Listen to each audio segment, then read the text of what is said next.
Still hanging around? Could have swore you had better things to do.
I'm not giving up yet.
Stay sharp.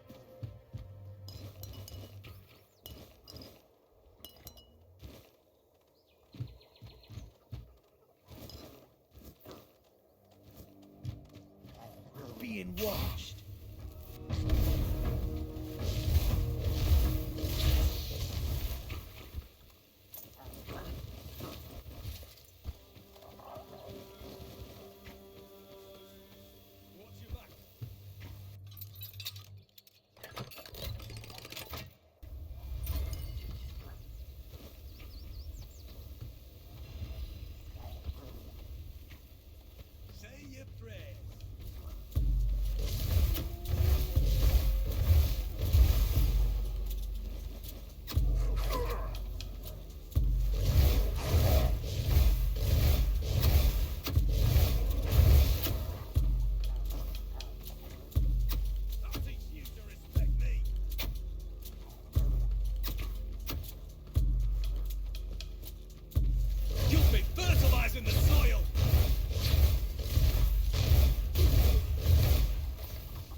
Stay focused.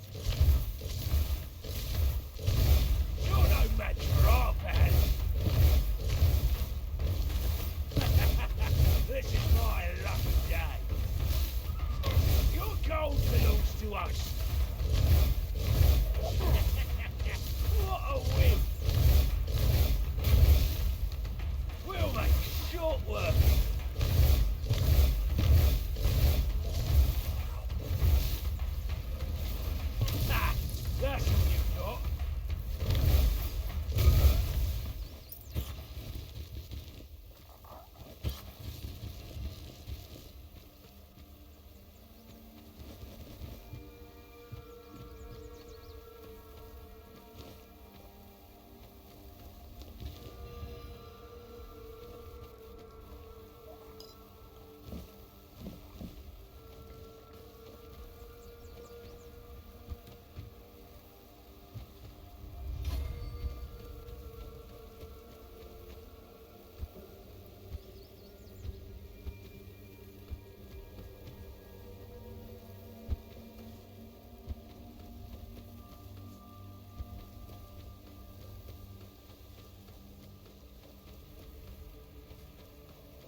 must have had their fun with you. Who had you as their plaything? The judge? The druids? Some band of cutthroats? But it doesn't matter now that you're free. I'm Abigail, a knight. I swore my sword to my lady's wheel, and she kept me close, until she had no more use for me. Now, I walk alone, but a shadow never strays too far. You look wretched, and you smell like death. I've seen people like you before. Broken, worn down, dragged through the mud. If you've had enough of it all, I could grant you an honorable death. In a proper duel, you lived like a cur, but you could die like a knight. Wouldn't that be just splendid? Just say the word. I'm more than happy to oblige.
So much for a secluded cave keeping visitors away. Seems like there's no one on this island to hide in peace.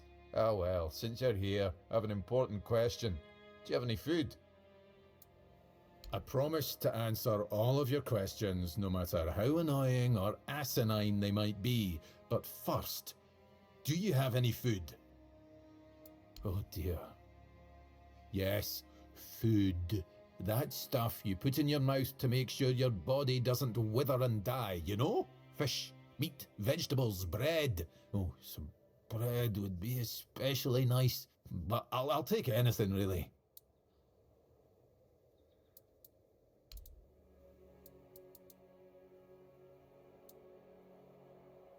Thanks. I'll be forever indebted to you. But don't expect much. The only payment I can offer you is seashells, or, you know, access to an infinite well of ancient druidic wisdom. I'd rather you choose wisdom. I threw out my collection of seashells a few days ago after I stepped on them with my bare feet. Much better. Time for a nap. Oh, except you're still here. Oh no, don't tell me you still have questions. My name is Drest, and I am the local hermit. I don't understand your skepticism. I live alone in a cave, collect seashells, and occasionally talk to crabs. What else could I be?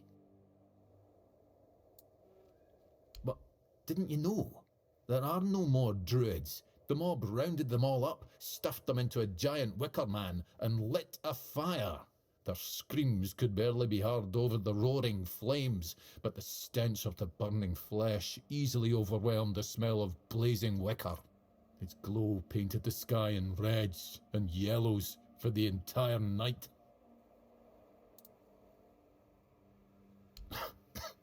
Don't be silly. How could I have been there if I'm here now? Some years ago? I'm not sure. I don't remember. Can we change the subject? I'm sure there are more interesting things we could be talking about. Well, I live here, obviously. Why not? It's a perfectly good cave, albeit a bit drafty and damp. Well, it could be better, to be honest, but we can't all live in mansions, can we? The same way you did, I presume. Am I? That's odd. No one ever accused me of that before. Well, I guess that's what living alone in a cave does to your conversational skills.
Whoa, what's happening? In the name of the All Mother, what are you doing? I could have stabbed you. Wait, I haven't seen you before.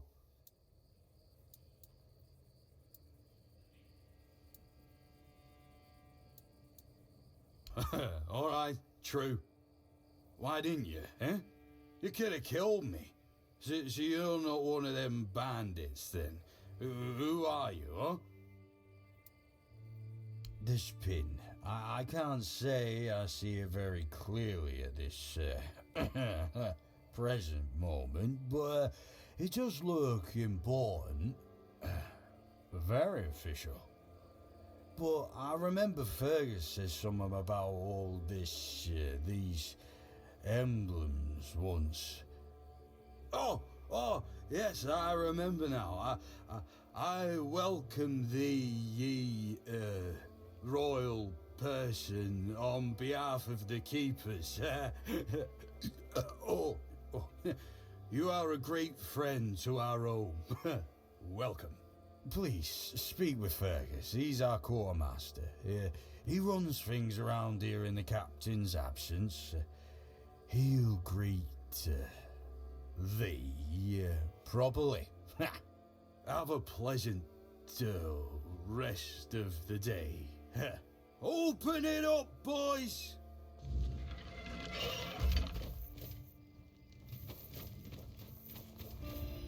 All Mother's tits. I've just about had it with this bunch of repressed virgins. And who might you be? You don't look like one of them. Oh, do I now? You would be too if you had to deal with those sniveling morons when they're up to something. Don't look at me like that. You don't get as far in life as I have if you can't smell bullshit from a mile away. There's something fishy going on here. But I'll get to the bottom of it. And here's a brilliant idea. You're going to help me. I just need you to go to Brandon and find out why that slime ball is pretending not to know I'm here. Tell him I'm waiting with his delivery. Although I'm pretty sure he knows this already. You don't know? He's the captain of this entire circus. I thought since they let you in, you must have an in with him. But it turns out you know even less than I do. There's something going on, you know? They don't want anybody to know, but I can feel it. I've been doing business with the captain for years now. Then suddenly I found myself stuck here. They won't let me further in, not even to set up camp in the village. But they won't let me out either. Anyway, good luck to you. Come and visit if you need anything. You do realize you won't score any points with the Keepers by helping me, right? Those holier-than-thou soldier boys have no idea what it takes to be a merchant in this sorry world. The things we have to do sometimes aren't exactly done according to the rulebook. There's a woman from the tribes called Nest. She's my supplier. At least, I think she's still working for me. I haven't heard from her in a while, and she was supposed to bring me some really precious cargo, something the captain wanted me to arrange. You still up for an adventure, My guess, and it's only a guess, is that at some point she must have been somewhere around the bay. That beach near the Whale's Tooth. Rumor has it that Bromore No-Face and his thugs are fond of that place, which wouldn't be good news for Nest. Good luck, and don't worry, I'll pay. No matter whether she's dead or alive. Just let me know what happened, and bring back the cargo if she still has it. Name's Orla. I'm a merchant. Or I try to be, when my business isn't being held hostage by a bunch of idiots who seem to be terrified of women. What was I thinking when I decided to leave Timberwall? Should have stayed there. You've never been to the merchant capital? Well, you didn't miss much. Yes, it's rich and extravagant, but only if you're rich and extravagant too. Other than that, it's a place like any other. The same pain and misery hiding behind gilded walls. It's not as exciting as people think.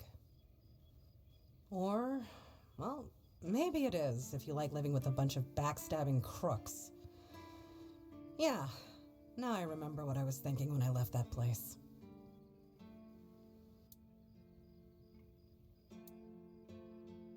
I have no home in Timberwall. Well, we have an estate, but it hasn't felt like home for a long time. I feel like every time I go back, I recognize it less and less. The people are getting greedier and more desperate by the day. Business is slow, I'm not gonna lie. With the weirdness creeping in from the north and bandits everywhere, trade's just not as profitable as it used to be. But, I don't know. Being a merchant from Timberwall used to mean craftiness, taking risks, looking for opportunities. Now, they only care about keeping their heads down and preserving their fortunes. Not really. It's more of a requirement if you ever want to be successful in Timberwall. My family is full of them. Oh, love, plenty. And almost none of them happy. I'll never forget the first time we stumbled upon a place after a cloud of the weirdness oozed through. It was a small settlement, just a few houses. There was this odd, bitter taste in the air. The place was completely abandoned. Or so we thought, until we started finding them, one by one. A man who tried to chop off his legs after they started sprouting antlers. Another one who gouged his eyes out so he wouldn't have to look at his child melting into the floor. A woman in the farthest corner of the settlement managed to stab herself in the heart before it got to her. I almost dropped it all and ran back to Timberwall that day. I'm still not sure why I didn't. I guess giving up just isn't in my nature.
Oh, a new face. It's always nice to see someone new here. Welcome, welcome. Why didn't I notice you earlier? Yes, my apologies. Ever since breakfast today, I've been sort of lost in thought. I keep thinking of my dear mother's cooking, especially her famous pie. You see, all we got here is venison and fish. Venison, then fish. And then fish, fish, and more fish. I can live with all the bullshit that's thrown at us soldiers. But the longer I live, the more I realize there's not much to live for, except food. And I'd kill for a slice of that pie. As if it were that easy. I ain't much of a cook. And Rorik, the one we have here, well, he says we're soldiers, so we can stick our complaints up our asses. Really? Sure, I remember well. Here you go.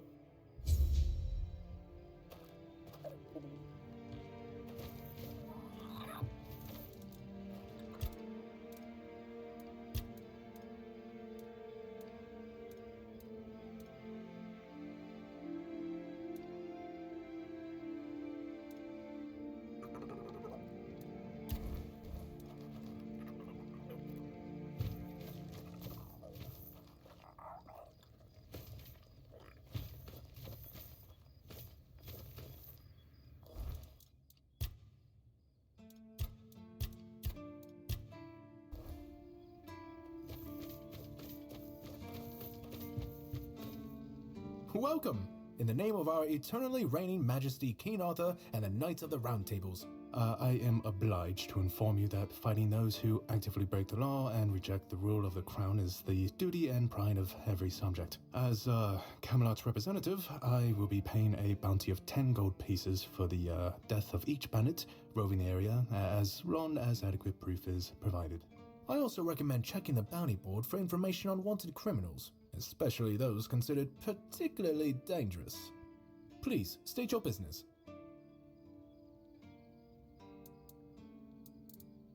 That's correct. My name is Killian. I was sent here from the capital to see how the Horns of the South are handling the bandit problem, and also to encourage the Keepers to fight. The situation with the Pict and Del Rita savages is precarious. Too bad we can't get rid of them as easily as we did with the Druids. There have also been rumors that we might soon have a civil war on our hands, so Camelot cannot afford to spread our forces too thin. There are rumors that the Rita tribes want to unite, and that would mean open war with Camelot. As for those Pict savages, they've been growing bold, leaving their forest. For now, it's just been small scrimmages, but who knows how it would end. Well, you've probably heard about the Druids making human sacrifices by stuffing people into wicker puppets and setting them on fire. Well, the people decided to give them a taste of their own medicine. They rounded them all up and then sent them up in smoke. Oh, how they must have howled and sizzled. Too bad I couldn't see it.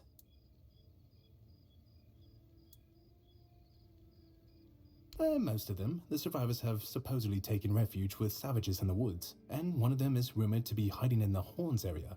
But whether that was before or after the Charred Conclave, I don't know. Would you like to hear about him? His name was Slaudyard. He was lurking near Blood Lake, a small pond where they used to throw the bodies of executed convicts. They say he would fish them out and use his magic to turn them into undead monsters. Supposedly, he started needing some fresher corpses, so he slaughtered one of the keepers. The Horns organized a manhunt. They found him and sentenced him to death. People say that the moment his body touched the surface of Blood Lake, the water turned red and it's been scarred since that day. Some say that Slaudyard came back from the dead and seeks revenge. But if you ask me, it's just a tale by local simpletons.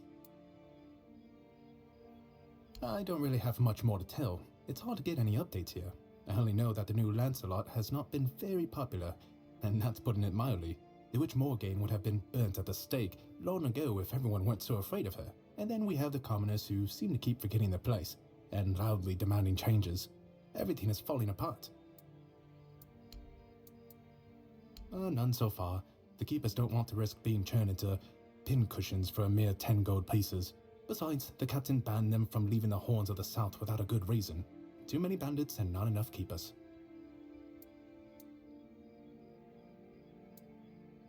Oh, you have no idea. When I heard they were sending me south, to the very place that's crawling with bandits and barbarians from the tribes, I imagined I'd be a little closer to the action, you know? Fighting, gushing blood, screams and such like. I thought the veterans would be showing me their scars and stumps and telling me tales of how they lost their eyes, ears and limbs. Or even better, how they were ripping open throats and bellies. Instead, the only stories I hear are when those fools break their own legs when they get drunk and fall off the walls.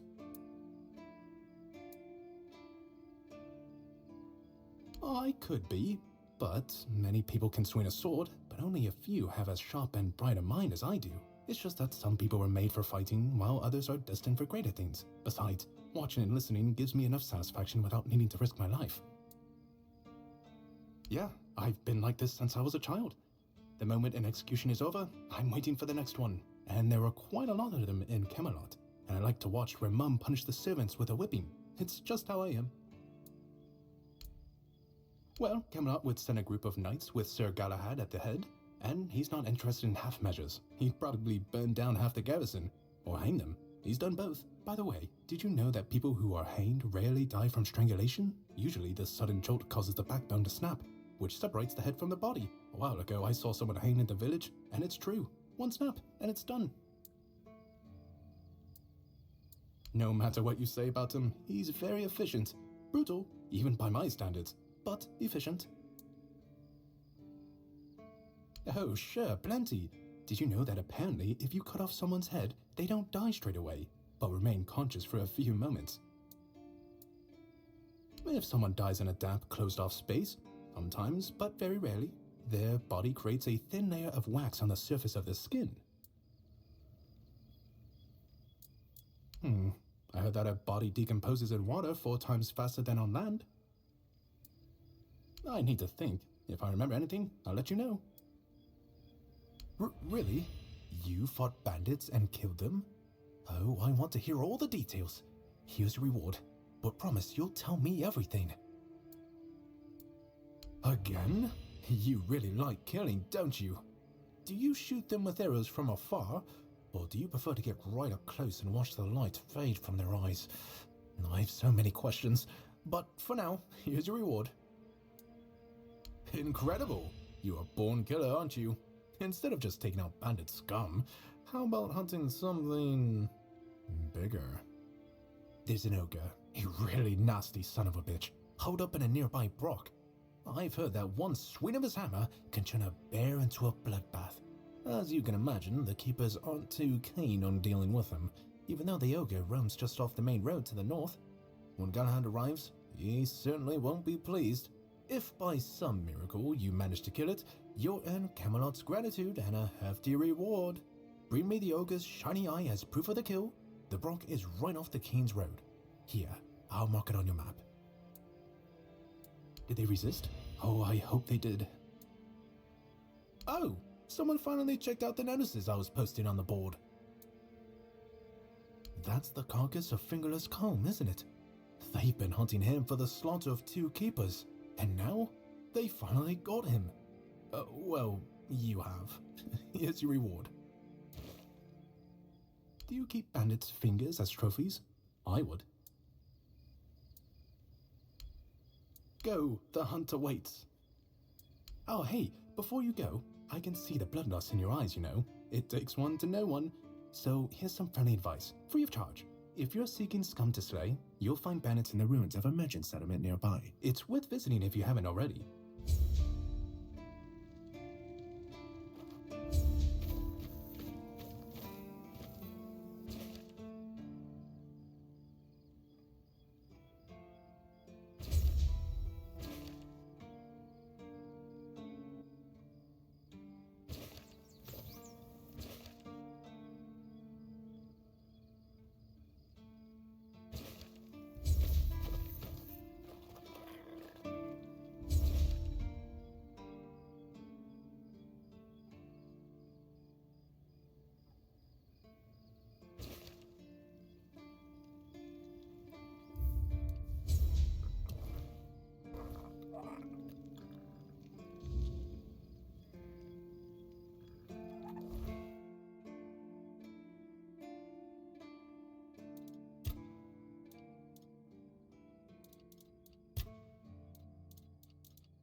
Let me guess.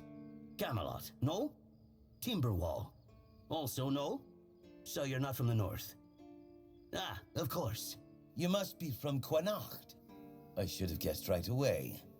So, who's in charge there now?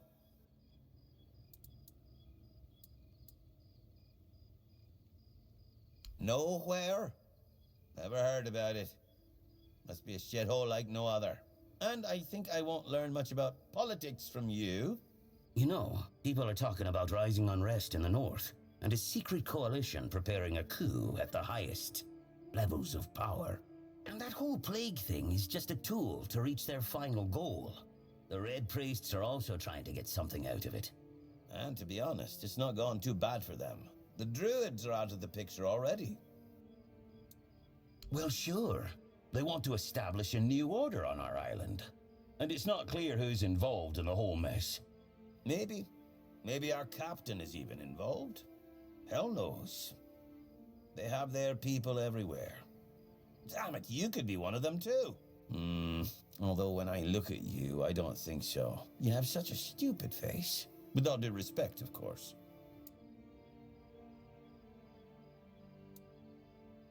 That's the case. Those sons of bitches are good at hiding. They kinda blend in and live among us. It's hard to tell if it's hideous magic or some other tricks. Wait a minute. I'm not suggesting anything here. I'm just thinking out loud. It doesn't make sense that the plague appeared just like that. Out of bloody nowhere? Hell no. It's a high-stakes game. Power over us, of course. Over our bodies and souls. Over Avalon. Over the whole damn course of history. You see? It takes one to know one. And that means we're just pawns. Folks like us won't change anything. But we have to talk out loud. It suits them when everyone keeps their mouth shut. You know, I've been thinking lately. What if King Arthur is just a stupid fairy tale? What if the nobles and others involved in the whole conspiracy just made him up? And us peasants eventually just started to believe in it? You know, one story for everyone. They drilled it into our heads, and drilled until it finally stuck. And then they built statues, wrote books, and everything else.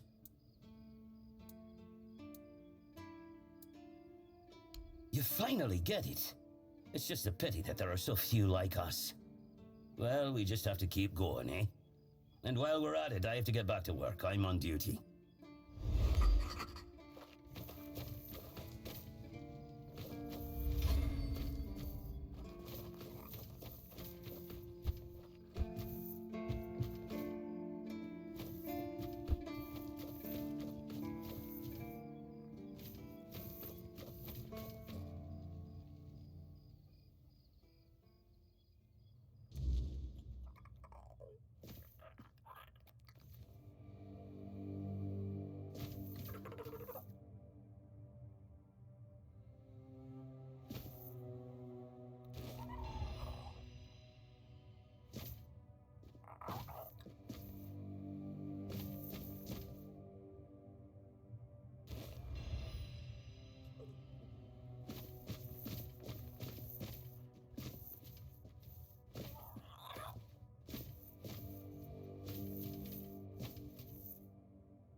Tell me, can you read?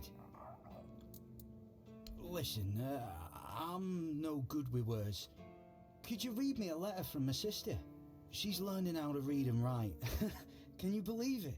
She writes letters to me. I'm so proud of her. Oh, thanks. Here's the letter.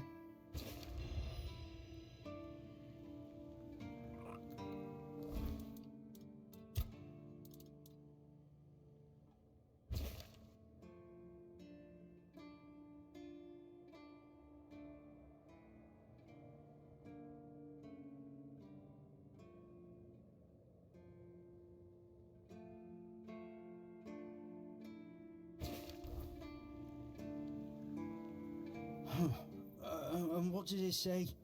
Everyone's healthy?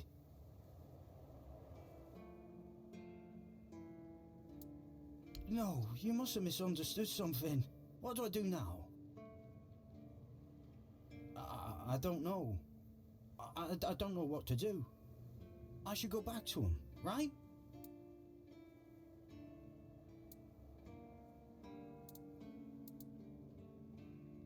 I guess that's true. Yes. Excuse me. I need to be alone.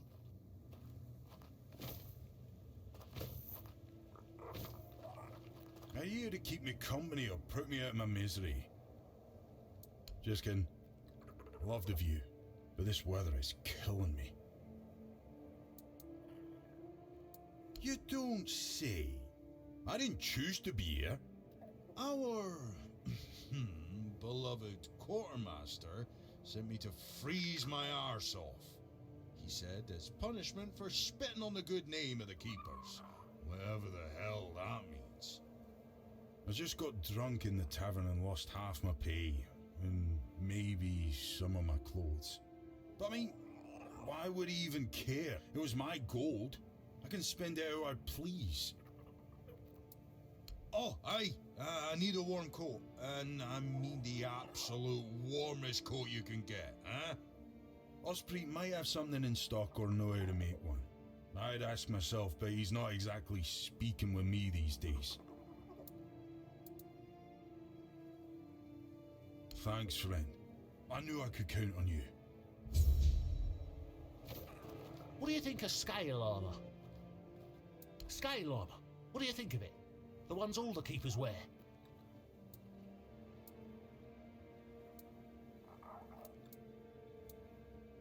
Sure, maybe it's easy to make and doesn't restrict movement, but it doesn't provide the best protection. Someone just needs to stab you between the scales and you're done for. Lamella armor is much better. That will prevent you from being run through with a polearm or getting shot with a bow. It's also much more comfortable.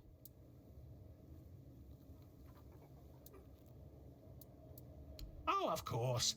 I mean, I've never made one. I'm not an armourer.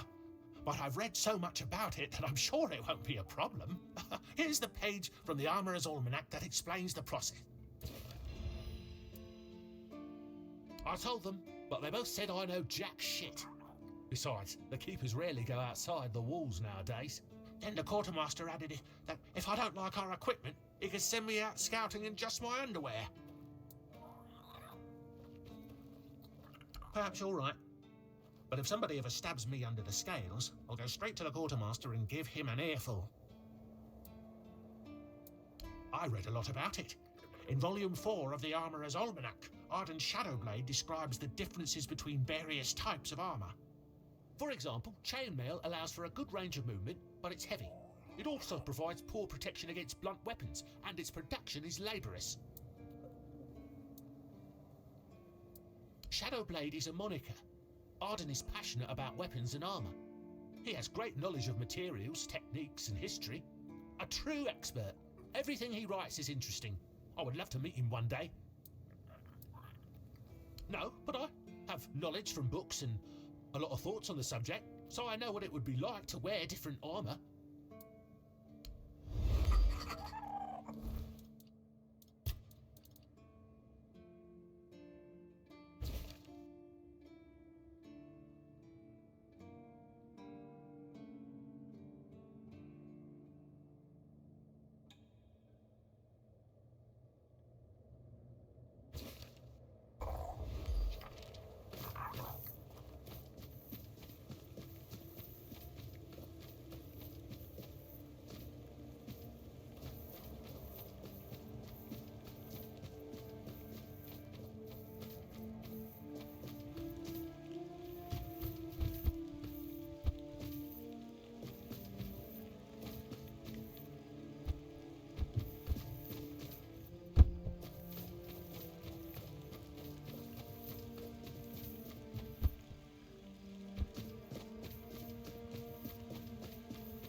Friend, a question.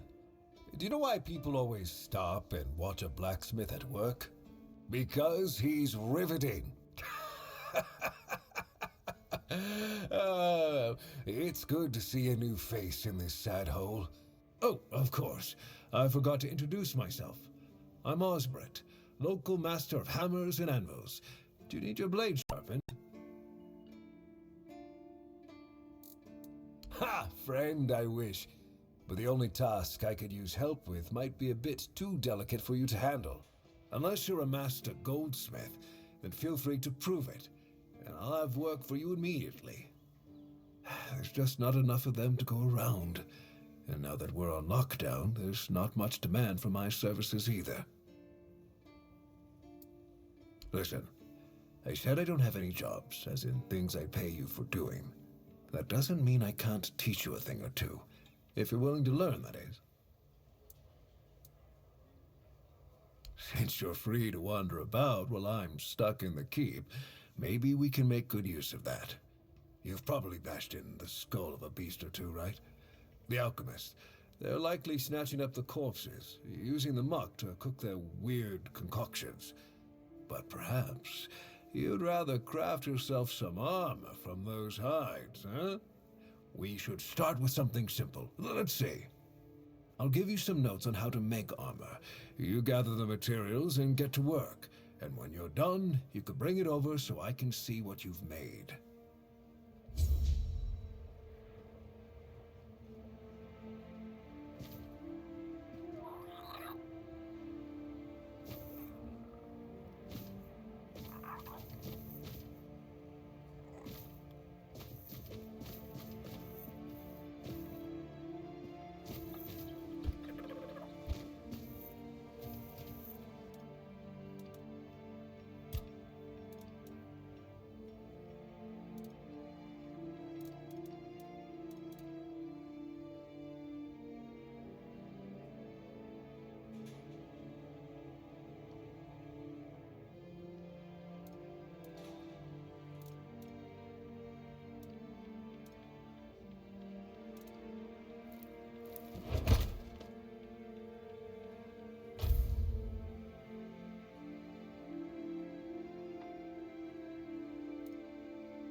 Sometimes it's nice to just sit and think. You doing okay?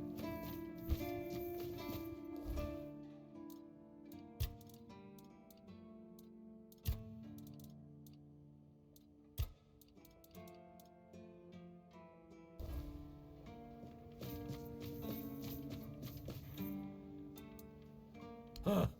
It's for Dan, isn't it? That ungrateful bastard's still on the wall. Disagreement?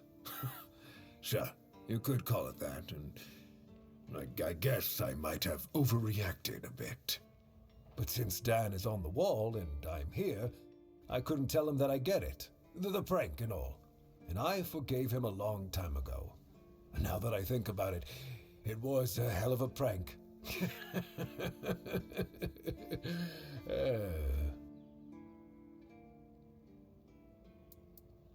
Well, he was right. I am old, but inefficient, stung a little bit. After all, I did my job well, and his sword is as sharp as Excalibur itself. Well, I may not be angry with him anymore, but that doesn't mean I'll work my ass off so that his doesn't freeze. Here's an explanation of how to make it. Feel free to help him out yourself. Oh, not really. Especially since we went into a lockdown a while ago. People used to come and go. Now and then a ship would make a stop at the village below, but nobody's really come around since. Well, since the entire shit show that's going down everywhere. Now that I think of it, you're the first they've let in. What'd you do? Who did you bribe? Oh, so you have friends in Camelot. Good for you. Of course I do. Those pins are peak craftsmanship, and very rare at that. We only gave them out on Camelot's orders. But when I look at you, well, it's pretty obvious you wouldn't be able to beat a knight. And even if you found one already dead, you'd sooner nick his armor than a pin you knew nothing about. Either way, good for you. Yeah, after we lost 2 squads trying to take back the All-Mother's Temple from the Dalrita, our captain decided that nobody leaves the Horns. Then he shut himself in his office, without leaving us any orders. Feargus is trying to keep the lads occupied, but... just look around. Half of the people here are losing their minds, and the rest are losing their wages on drink. Sometimes I wonder, how many things can go wrong at the same time. They say that misery loves company, but here, it's like we've done something to anger the gods, and they're taking their sweet revenge. First, we started hearing that the weirdness was spreading near Grubwood. Soon after that, we saw waves of bandits approaching from there. Desperate people. They took a lot of our territory. Then, the Dalrita tribes took over the All-Mother's Temple. And after that, the supply chains from Camelot collapsed for some reason. And so on and so forth. We're in quite a pickle, my friend. We've started betting on what's going to happen next. Sea monsters? Who knows?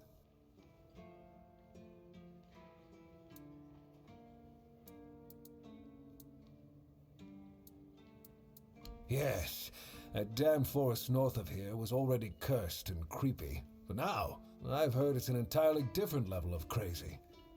They say that some men here started going dark up north. With that, the weirdness started moving. And when the weirdness gets here, well, we're fucked. But you know that. Every child has heard the stories. Truth be told, most of them are just people desperate to survive. When the villages started dying out because of the weirdness, hunger, or raids, they lost their livelihoods, ended up with nothing to their names, and nowhere to go. So they banded together and started raiding whatever was left. Then they turned to killing each other. They're like rabid wolves. Too bad they're here now, too. That's... I don't know. It's hard to explain. They kept to themselves, perched in the mountains near the Forlorn Swords. Then something happened, and suddenly we saw ships arriving near our eastern shores. Couple days later, the tribes took over. One good thing is that the bandits aren't up to fighting with them. One bad thing, we aren't either.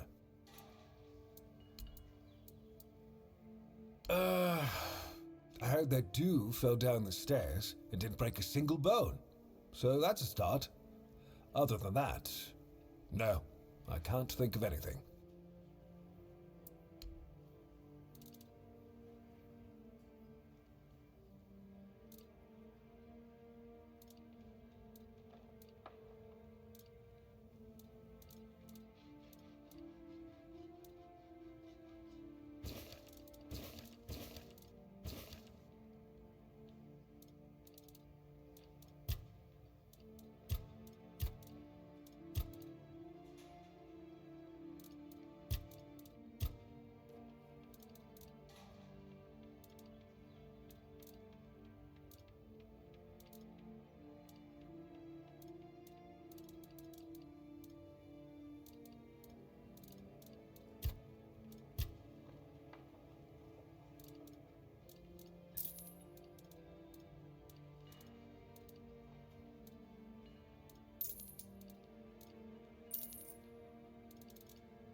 You're back.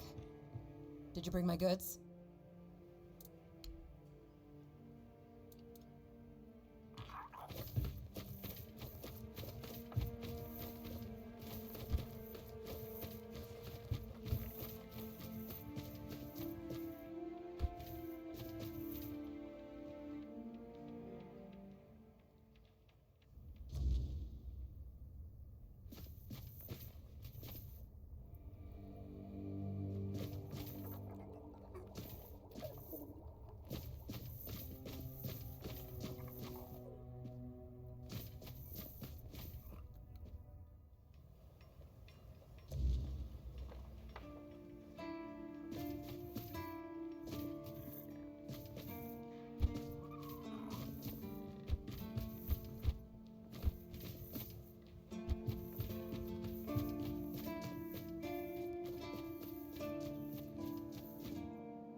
Oh, right. The lamellar armor from the Armorer's Almanac. I remember. So how did it turn out? That's impossible. You must have made a mistake. I'm sure it wouldn't have turned out like that if you had followed Arden's instructions properly.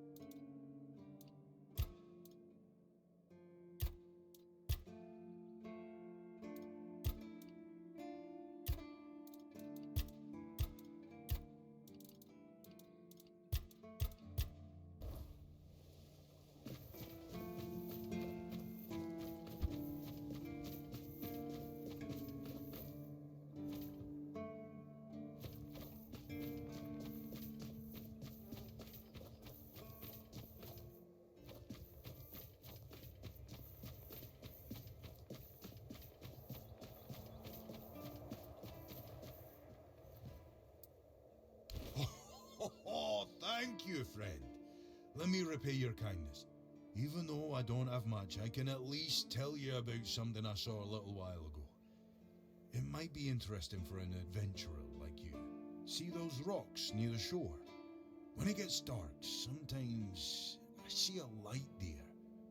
I'm no sure what it could be, though. A bandit camp this close to the Horns? Impossible. The Daliata? No way. They wouldn't hide like that.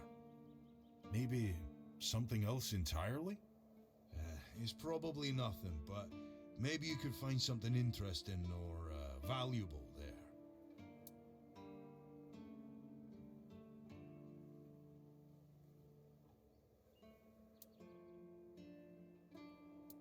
Farewell.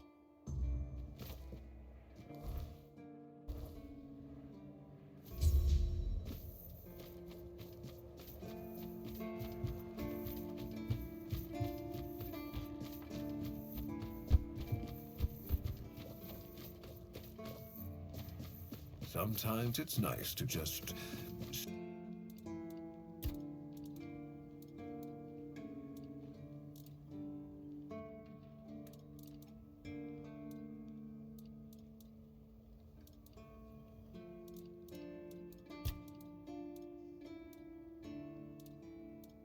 sit and think.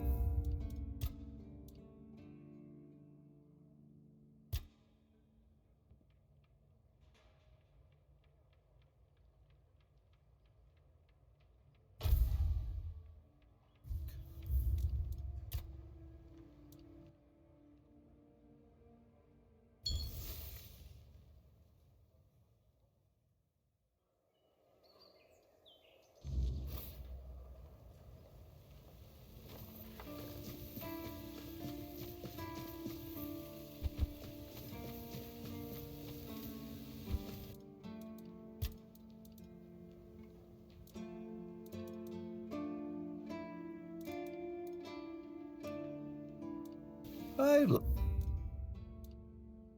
when things are quiet.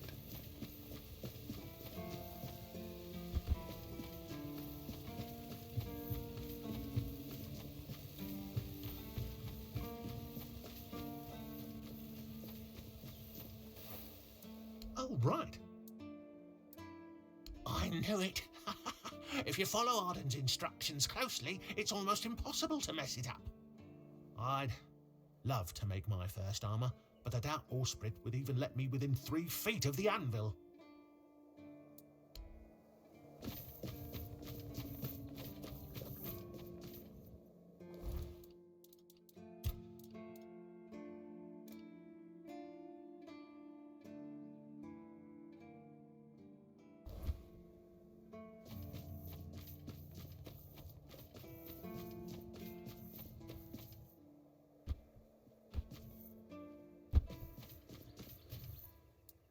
See the... farewell.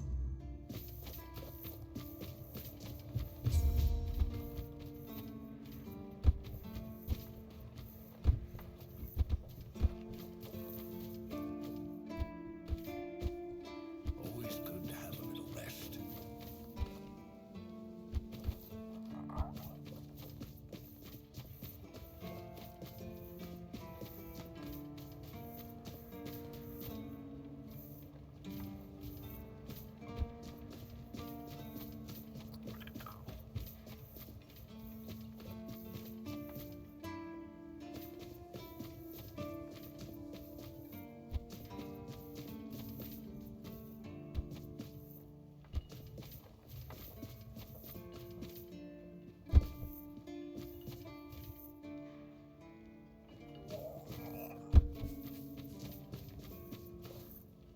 Blessings upon you, stranger.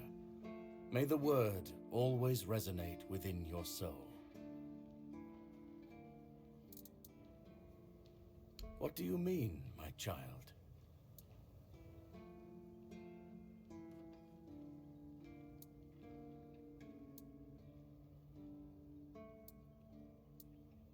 Not much, unfortunately. I was sent to serve in the Horns of the South shortly after my ordination. I only know that many brothers dream of joining the research team working in the ruins. But I am surprised you know about them. The brothers wouldn't allow, well, a nobody to enter.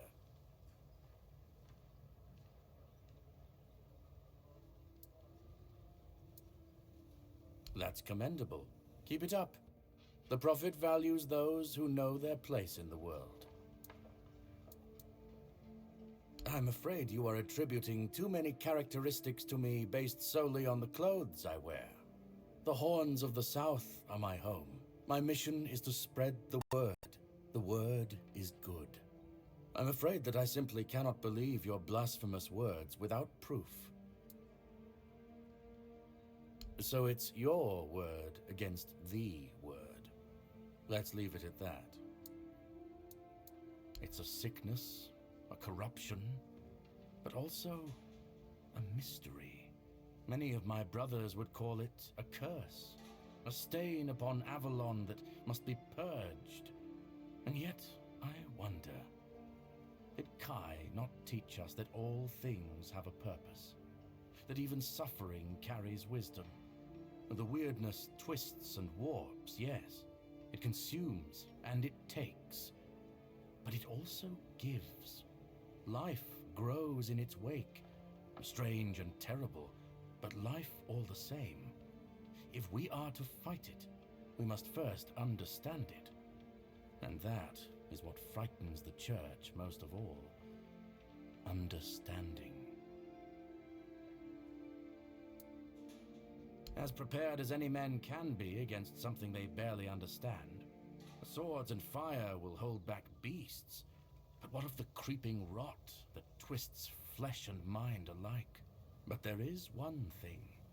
The Excalibur they keep here. It has not been wielded in an age, yet the weird does not creep near it.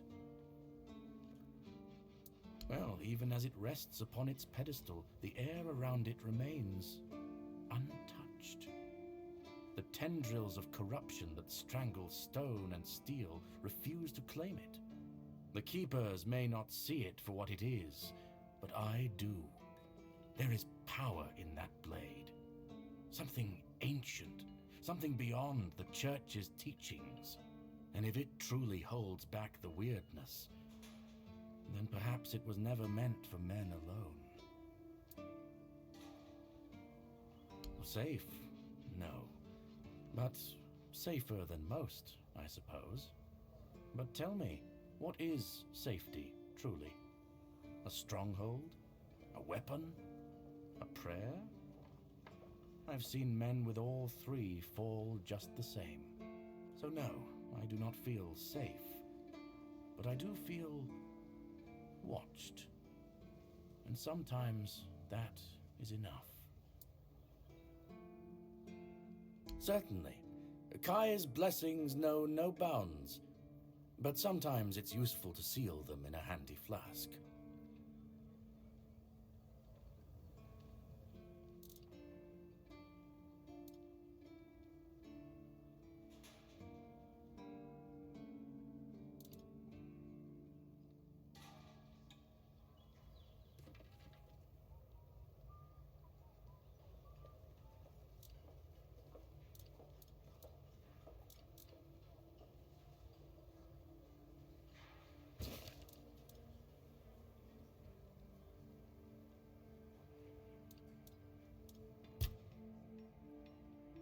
May Kai's word always guide you.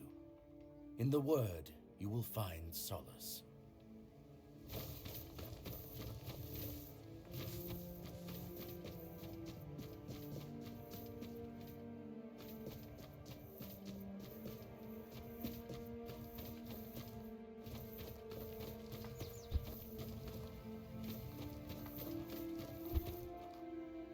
Sir, I haven't seen you before.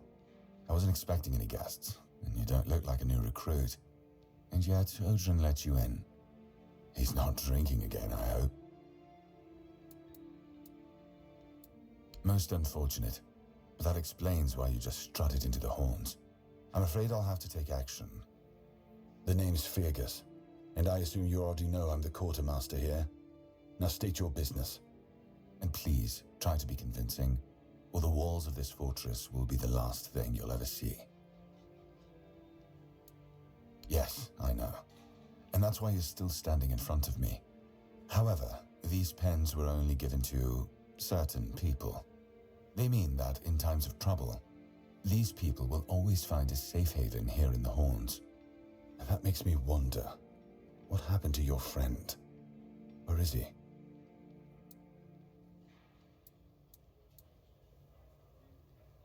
If what you're saying is true, he must have had a deal with somebody well above my pay grade, and that leaves only the captain. However, if you're lying, then you might as well have just confessed to the murder of a Knight of the Round Table.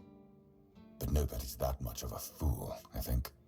Fortunately for you, I've seen my fair share of morons in life, and you don't look like one. Fortunately for me, this pen only means that I'm to make sure you're safe in the Horns. Nothing about helping you out with whatever you're up to. Anyway, welcome to the Horns of the South. Make yourself at home.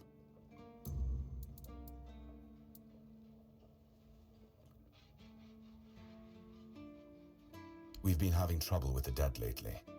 The kind that don't want to rest in peace. There are more and more of them roaming the area. It might just be the weirdness, as it has been steadily creeping closer from the north. But somehow I doubt it. Anyway, I suggest you go see Marg first. He knows best what's going on there. Good. Try not to get yourself killed, and get rid of whatever's been causing the problem. Yes? Did you find out what's been happening out there? Why not? Don't tell me you're afraid of ghosts. Just don't annoy them and you'll be fine. Just as I thought. If you have friends among the knights, you'll want to talk to the captain. But that's not happening anytime soon. Because I said so. What? Did you really expect that you could just enter our keep and head straight for the captain's quarters? There wouldn't be much point in having walls and guards here if anyone could just do that, would there?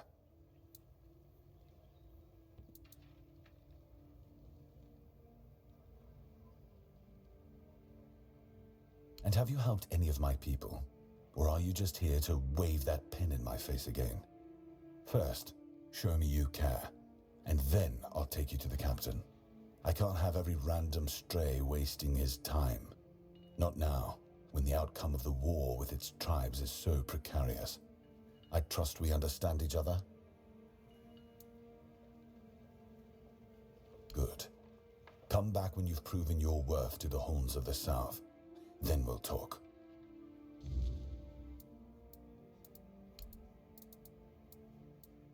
Ninian. I knew the Red Death would take him. Damn shame. He was one of the good ones. You did right bringing this back. The Horns look after their own, even after they're gone. But, now that I think of it, how did you manage to get hold of his tag?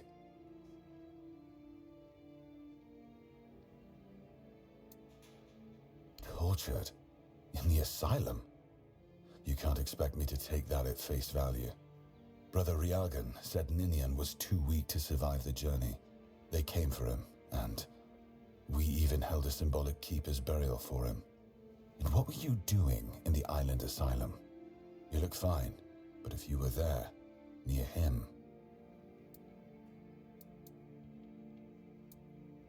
I honestly think your sense of humor is the worst, but I have to respect your unwillingness to share your story. Still, you have to understand, now that you've told me this, I'll be keeping a close eye on you. No risks can be taken when it comes to the Red Death. Excalibur. You want to pull it out? That's a good one. Well, be my guest. If you think you can, go ahead. But unless you're King Arthur reborn, I wouldn't count on it. That's one of our tags. Every soldier gets one when they pledge their loyalty. I just hope the body you took it from was already cold, because killing a keeper would land you in some serious trouble. You know, here's what I'm thinking. If you stumble over any of our fallen keepers out there, bring me their tags. Sure, they all swore to stay here until the bitter end, but they have families who deserve to know what became of them. It's part of my duty, but since I can't send any more beyond these walls, maybe you could lend a hand. I'll pay you for every tag you bring back. You know where to find me if you come across any more. I'm Captain Brandon's right hand. He deals with the serious matters I don't want to know anything about. I take care of our everyday life. Fine then. This is the keep. Anyone sworn in as a keeper lives here, unless they're no longer fit for service. If that happens, they get transferred to the village. Otherwise, they're not allowed to go there without my express permission. So if you ever see any of my boys down there looking shifty, feel free to report them. You're allowed to walk around the keep and the village, but if anyone catches you stealing, I'll take your hands. If you attack any of my men, I'll take your head. That enough for you?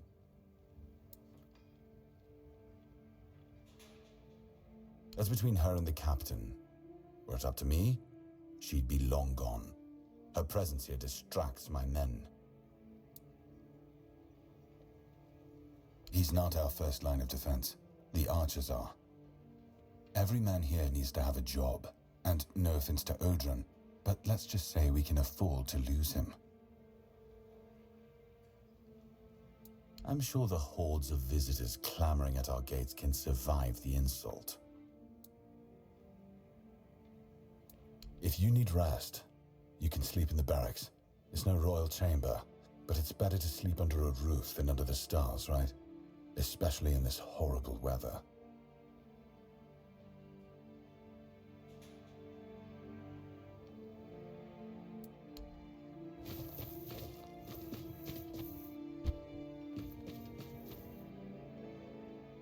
If you're here to see the healer, don't bother. He's a quack and a butcher who likes to watch people suffer.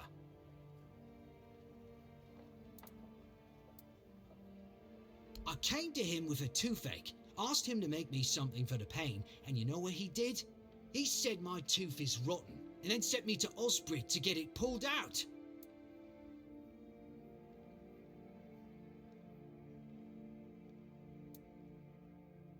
sounds like horse crap. My grandma was smarter than your lot, and she couldn't even read. She knew how to make a proper potion for toothache. If I were any good at mixing that stuff, I wouldn't need to deal with quacks like Heber.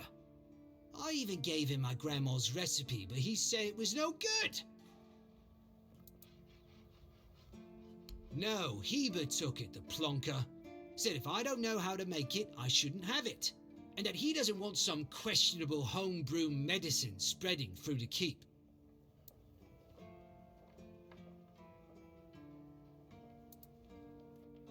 You will? Oh, you're a lifesaver. Tooth saver, yeah? No matter.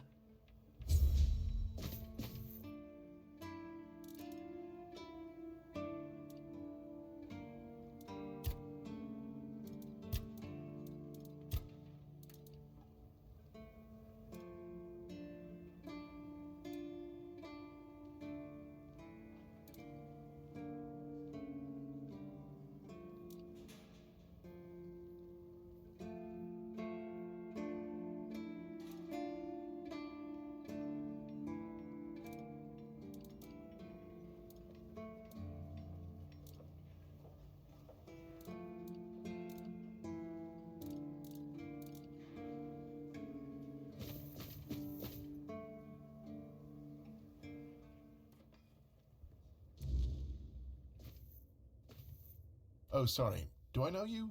I'm terrible with faces. Either way, glad to make your acquaintance. I'm Jan Heber, a physician raised in Camelot and trained in the Royal Academy.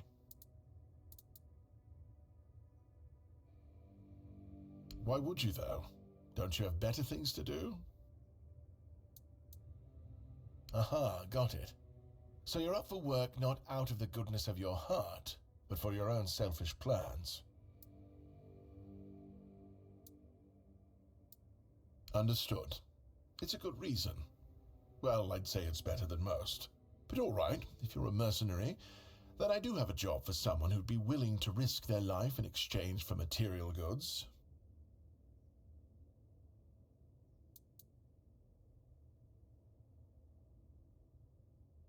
Straight to the point, eh? All right. I need someone to perform a ritual within a stone circle nearby. You go there, read a spell, do whatever needs to be done, come back and tell me exactly what happened. Lanzo knows very well what he must do. I'm sorry, but there's nothing else I can do for him. Either he removes the tooth, or it will keep hurting. Yes, his grandma's miracle medicine. I honestly don't have time for village superstitions. I had to confiscate the recipe as well, lest he tries making it himself. As if I don't have enough problems already.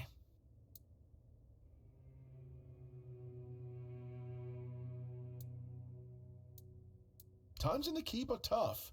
Everyone is either bored or restless. Honestly, the last thing I need is people poisoning themselves with some unknown potion they don't even have the qualifications to make. No, I thought I made myself clear. If you want an excuse to drink yourself to oblivion on moonshine, just drink the moonshine. No need to add other potentially dangerous ingredients. Well, to be fair, the base recipe is pretty harmless. But what if someone decides that if they don't have carnation, it's perfectly fine to substitute it with devil's snare, since the color is more or less the same? Or sage with wolfsbane, because, you know, leaves are leaves. I'm sorry, but unfortunately I know these people well enough not to trust them with something like this. What? How do you... You know what? Fine. Do whatever you want. But if it causes you to shit yourself for 3 days straight, don't come running to me.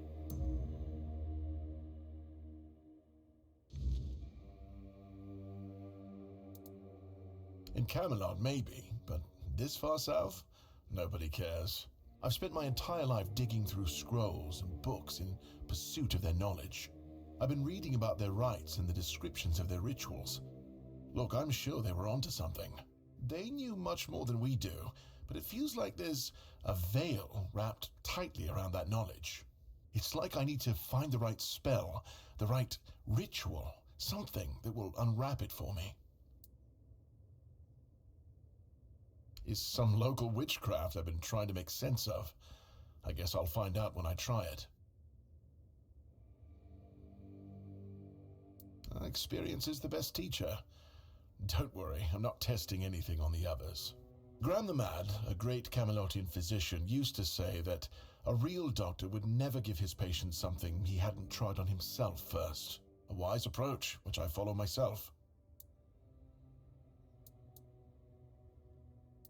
Oh, that was unexpected. Here, take it. What will happen, I have no idea, but please tell me, if you live to find out. What irony? The pursuit of knowledge is always dangerous. That's why it's reserved for only the bravest of the brave. It takes true guts to face the unknown, to realize just how little you know, and how insignificant you are to the world.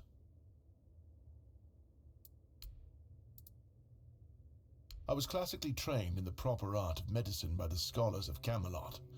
The things they do here, they make no sense. No sense at all. Most of this stuff shouldn't even be effective, yet it seems to work wonders on these simple-minded, tough-bodied people here in the South. Shipments from Camelot are late, so I'm running low on supplies. If I'm not able to treat them, they'll start complaining. And Fergus doesn't like when people complain, especially when it comes to their health. He truly cares about them, I've got to admit. He doesn't care much about anyone else, though. I don't dream about anything anymore, so sleep feels like a waste of precious time. Fortunately, back in Camelot, I found a mix of remedies that can keep me awake for a whole week.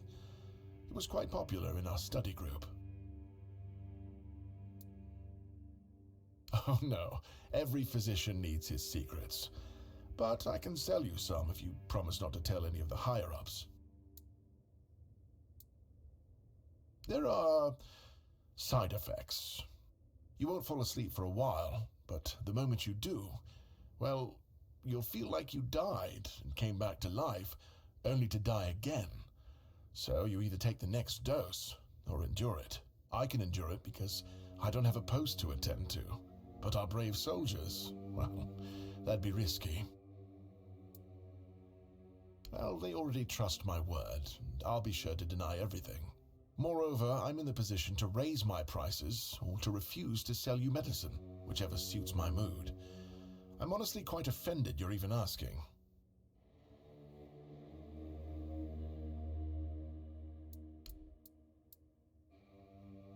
Healing diseases, sometimes cutting people open. Oh, and pulling out teeth seems to be a leading cause of concern for everyone around here. Me pulling teeth in the arse end of the world? My friends back in Camelot would laugh their brains out.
you're back. How's the remedy? Thank you. I'll finally be able to eat something. Here, take this as my thanks for your help.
Good to see you again.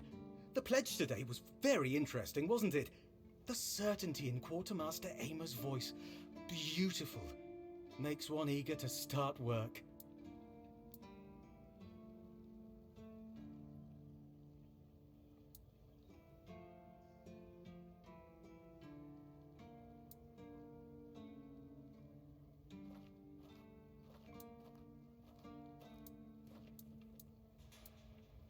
So, what do you need this time? The pass again? Are we planning a trip to the Stale Lamb? Hey, not this time, my friend. I've run out of ink. I'm waiting for a delivery. Steward Orla will let me know when more arrives. In the meantime, I need to ask you for a favor. So, you in? For the sake of our long friendship? You do know it needs to stay between us. Do you understand? Say you understand. Fantastic. So, here's the thing. On a recent night out at Ron's, it seems I may have left some sensitive documents at the bar. Documents, with Captain Fergus' seal. But not necessarily sealed by him. You know what I mean. I can't really go there right now. Could you get them back for me? I'm sure it won't be too much of a problem. Splendid! When you have the documents, meet me at the third crowing of the rooster. Or just find me. I'll be around.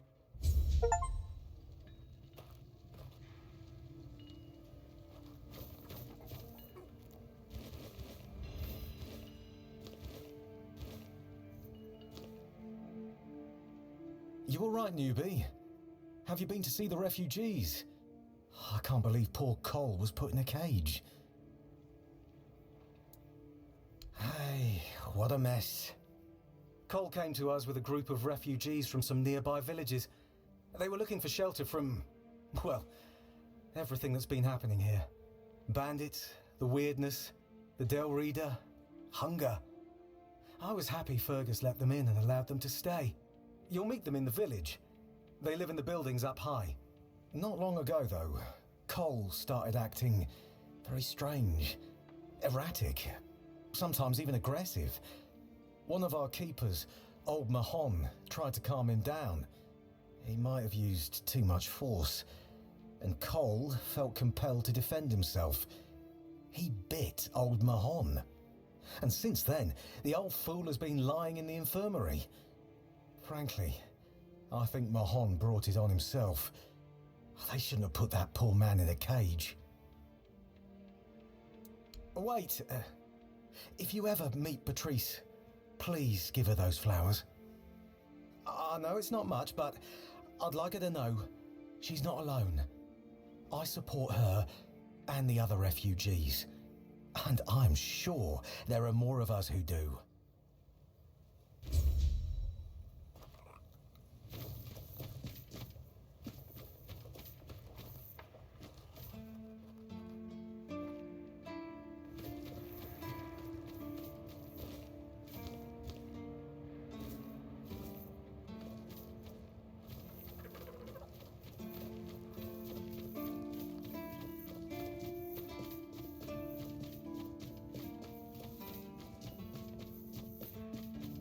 Nice to see you.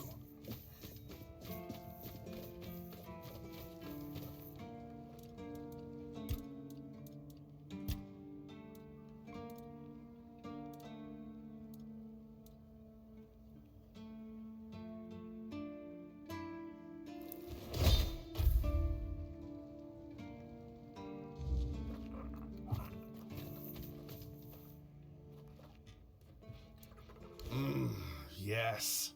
Still tastes like shit. Exactly how my mother would make it. It's just what I needed. Oh, don't get me wrong. I really appreciate what you did for me. It's just that every time I doubt my service in the Horns of the South, I need a reminder of why I enlisted. My mother wasn't much of anything, to tell the truth. She always said I was good for nothing and that I should be glad she even kept me. And every day she'd bring back home a new uncle. Many of those uncles like to kick me out of my own house when they were drinking and getting busy. Then, when she'd sober up and got rid of an uncle, she'd bake me that pie as an apology. It always tasted like shit. If the other villagers hadn't been feeding me, I would have starved to death. Hence the pie. I wouldn't know. When I left my village, I decided to never look back. So I just assumed one of those uncles finally beat her to death.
would be nice.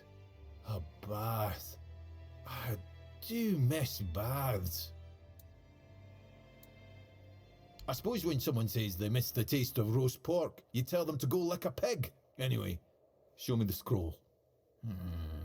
Yes, I see.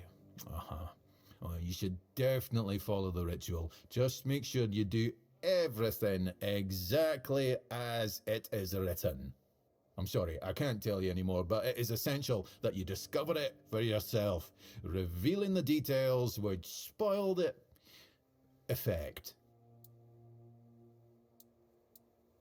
The pursuit of knowledge often requires taking great risks. Now, off you hop. The ritual awaits.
Just keep your head down.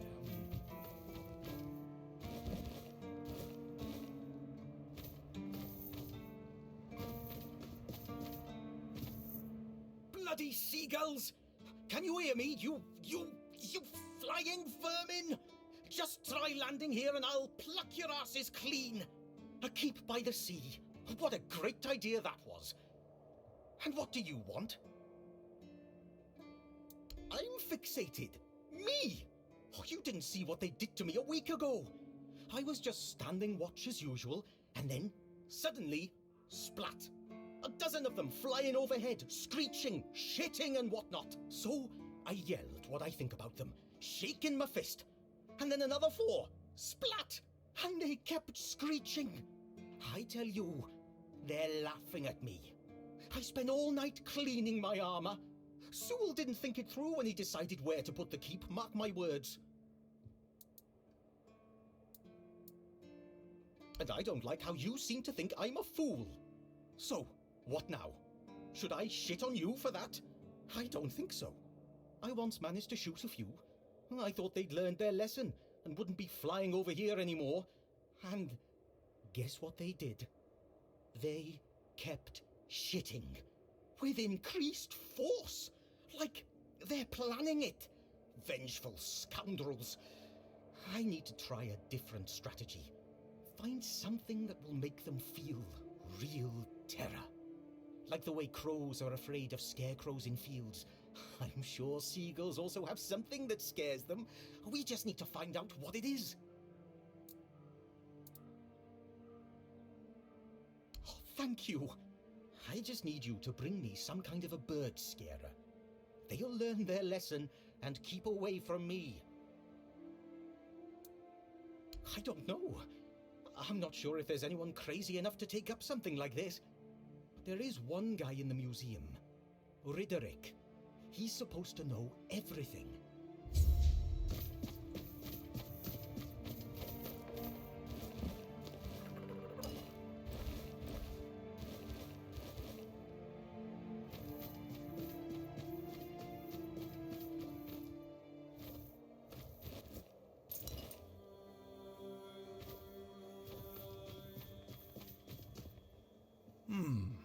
Were you at the pledge?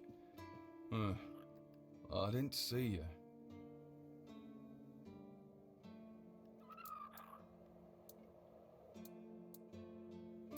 you.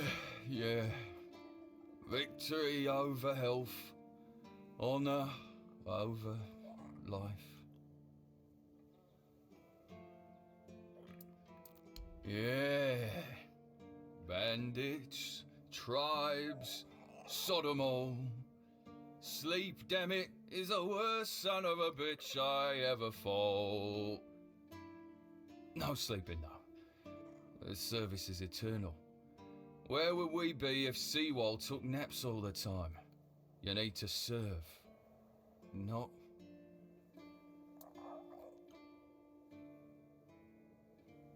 I shut my eyes for about 15 minutes every day, sometimes 20. Besides, a true keeper doesn't sleep, he keeps watch. The old mother will reward me after I'm dead, but I'm not gonna lie. That potion from Eber, our physician, works miracles. You could stand on the walls all day and night and not even think about closing your eyes. What? Listen, pal, I never asked. I just came in the evenings when I was getting sleepy and took it. And then Yan put it somewhere else. Keeper's vigor. Good stuff.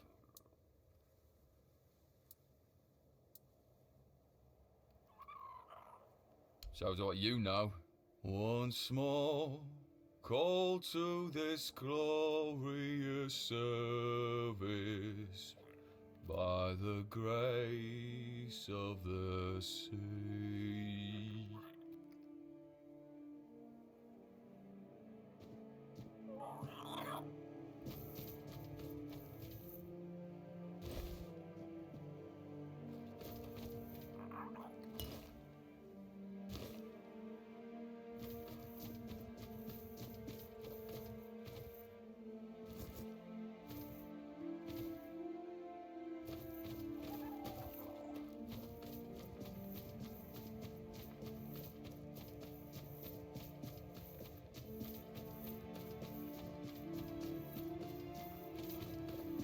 Just keep your head down.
Oh, hey.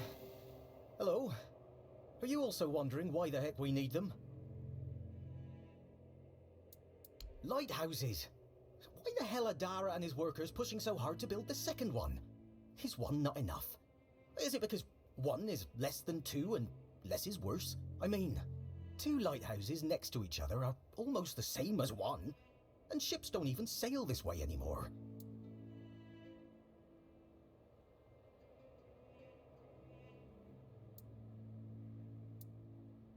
Ah, symbolism.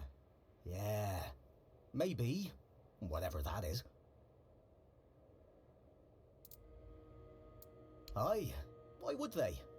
The waters are treacherous, so no ships. Storms and the weirdness are a deadly combination. Besides, who'd have the time to build or repair them? There are enough problems on the island. We don't need more. Well, not much going on here, as you can see. Things have been a bit different lately, due to the refugees. One was even hanged for theft. But I can't say much more as I wasn't there. If you're interested in the horns, you should visit our museum. You'll learn more about that fella, Swal, or whatever his name is. What do I think? Well, as long as they follow the rules, they can stay. And if they don't, then they can hang. That's all. Folks are saying that there's some other group, probably more dangerous, not so far from here. If they come closer, well, that wouldn't be too good. Aye, it's boring, but at least you don't have to pay to enter. But almost nobody goes there anyway.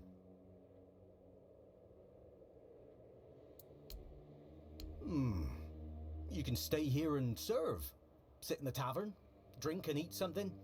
If you're looking for an adventure, you'll have to go elsewhere. There's always something happening out in the world. But you know what? Here in the south, everything happens late. It's a big world out there, and a small one right here. I wonder if, once they finish this one, they'll start building a third.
What do you need? This is a prison, not a museum. We don't admire here. We punish. At least, that's what they tell me to say. I'm supposed to be intimidating. Grrr. So the prisoners are scared of me. Usually, it's nothing but interesting folks. I'm telling you, in these crazy times, every one of them comes in with some wild tale. But right now, quiet as can be. Good thing I've got my books. All my adventures are in there these days. Because I am. I asked for this post. Just to get some peace, quiet, and warmth. No useless small talk. No shrieking seagulls, and none of that cursed biting wind. I'm telling you, it's heaven. And I get to read my books too. So if you've got anything interesting, I'd be glad to trade.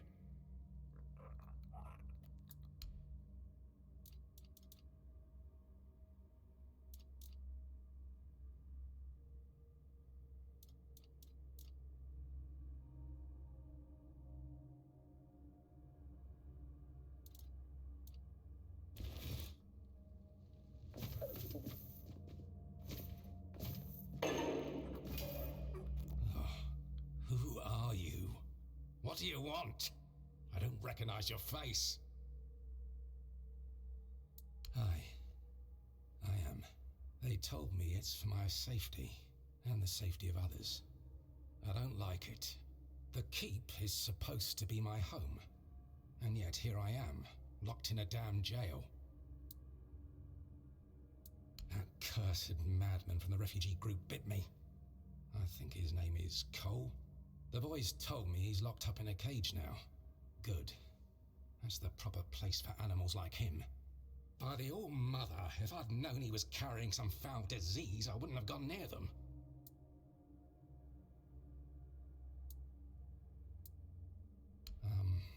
He's just mad. I told the others the group of refugees would bring no good here, and as you can see, I wasn't wrong. Cursed bastards. Damned if I know. Whenever I've had a fever or cold before, I could always explain it. But this, I can't find the words. Sometimes it feels like I'm fading away, like the part of me that makes me who I am is disappearing. I don't know how to describe it. And there's a voice at times. It calls to me. Each night it draws nearer. Like a dreadful howl. Not at all human, that's for sure. At times, I hear our words within it. But more often, it's like a noise from deep within the bowels of the earth. Like something very wicked. The medic and that red priest both came to see me. Both shrugged, offering no cure. Heber says I should wait. But if you've got anything stronger to drink, I wouldn't say no. It might ease the pain, even just for a little.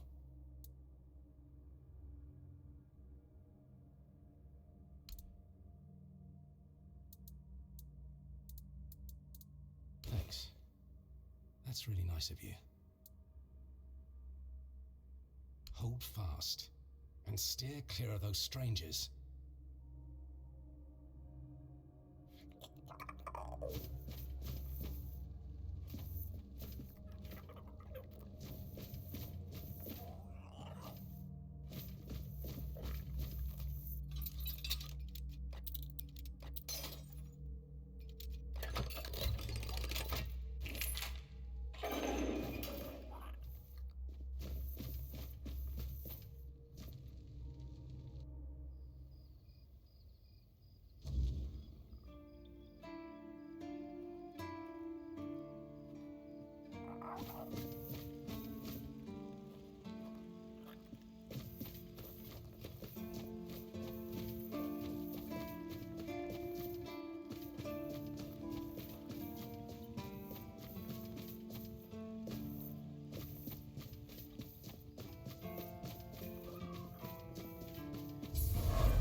This feeling, it was so strong, so real.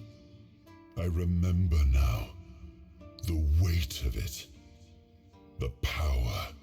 This blade was never just steel. It was a part of me.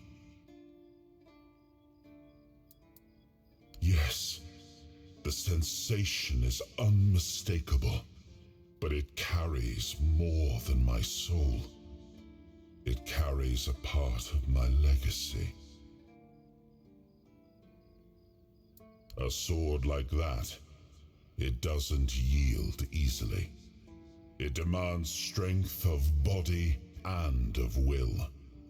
You'll need to grow stronger before it will choose you.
You're the reason they put me here.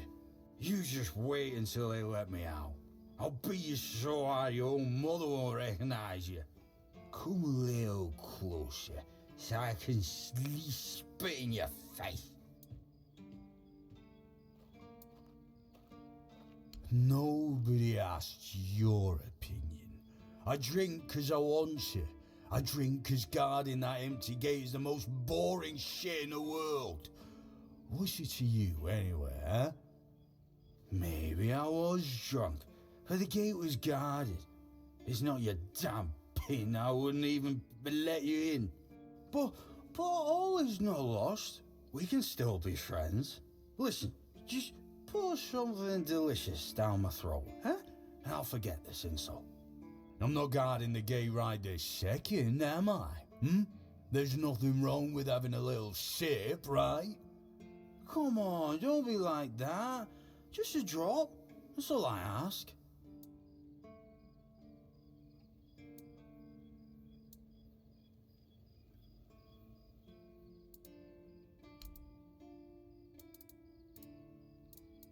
I knew it, my friend. I knew we could get along. Oh, delicious. You're the best, you know.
Welcome to the Museum of the Horns of the South, the southernmost keep under Camelot's jurisdiction. My name is Ridderick, and I will be happy to introduce you to the rich history of this fascinating place.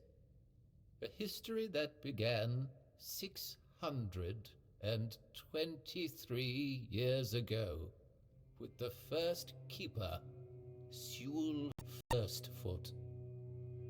I'd also like to bring your attention to our numerous exhibits that are, as I like to say, inanimate witnesses of the history of the Horns of the South. It began in the year 542. It is the crowning achievement of a group of keepers who were fascinated with Sewell Firstfoot. It took them years of tremendous effort to finally open an institution devoted to research and education, worthy of commemorating Sewell's great legacy. The first keeper of the museum was Gladwin Flanagan, who was personally appointed by Captain Berach the Black. I don't doubt it, since Sewell Firstfoot was a remarkable figure, well known to every keeper. Drawing on available sources, we can claim with almost absolute certainty that Sewell Firstfoot was the first man who ever set foot on the island of Avalon. As you can probably guess, that's where his moniker, Firstfoot, comes from.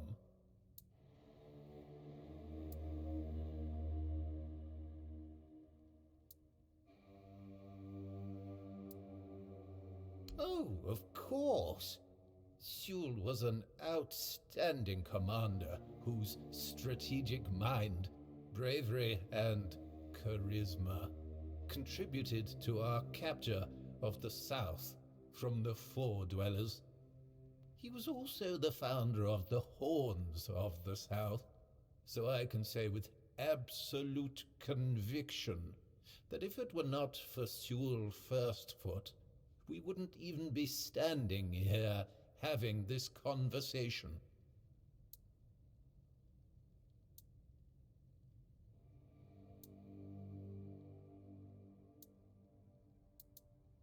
The museum holds a collection of 72 items of the so-called movable, tangible heritage. The collection includes big and small items that represent the world surrounding the keepers of the Horns of the South from the 1st to the 6th century of the Avalonian era. Here you will find militaria, craft tools, everyday objects, furniture, textiles, coins, religious artifacts.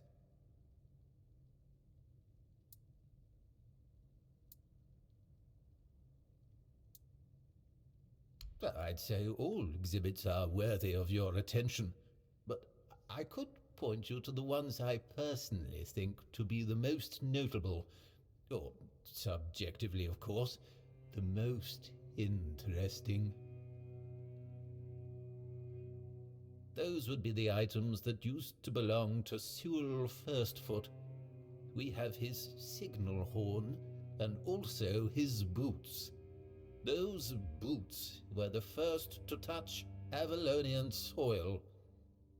What is also worth mentioning is the tableware used by King Arthur himself during his visit to the Horns of the South in the 15th year of the Avalonian era.